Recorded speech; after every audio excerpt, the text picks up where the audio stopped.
თქვენ რომ იცოდეთ, ეხლა არის საქართველოსთვის ყველაზე გადამწყვეტი ეტაპია. დღეს ხდება საქართველოს ბედი, ყოფნა არ ყოფნის საკითხი. მაგრამ აი ამ ეტაპზე, ამ ბოლოს არის სამი დიდი საშიშროება, რომელიც ეძებს ქართულ ხალხს. რომელმაც შეიძლება საქართველოს აი გამოსვლა ამ უმძიმესი მდგომარეობიდან შეაჩეროს. ეს არის პირველი ბიძინა ივანიშვილის მკვლელობა.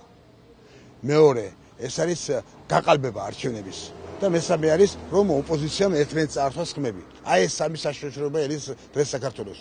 და თუ ეს არ ავისწრებთ ჩვენ მოსალოდნელია შემდეგ სიცოცხლე და სამოქალაქო ომი და ყველაფერი და ამიტომ მე ყოველივე ამის შედეგად გავაკეთე ანალიზი და რომ არ მოხდეს რომ ბიძინა ივანიშვილი ვერ შევიდეს უმრავლესობით პარლამენტში და ვერ შეიყვანა ის ძალები რომელიც მას ჭირდება უკვე მისი პროექტი ჩავარდება და განიცდის კრახს და ეს არის საქართველოს კრახი და ეს არის საქართველოს დაუპვა. დღეს ჯვართამაღლებაა და ადამიანი უნდა ამაღლდე შენს თავზე.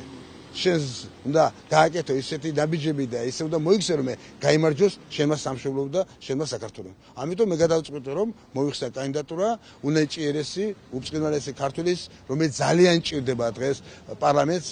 რატომ იცი? მთელი უკანონობა და უსამართლობა ამ პარლამენტთან იწყება. კანონყოფა და ეს ბატონი შალვა ჩემი მეგობარია და უნიჭიერესი ადამიანია. მას შეუძლია ძალიან ბევრი კარგი კანონი დაწეროს, ბევრი სამართლებრივი დოკუმენტი შექმნას და ამიტომ გადავწყვიტე რომ მე ბატონი შალვა შაგულიძის სასაგებოდ მოხსნა კანდიდატურა.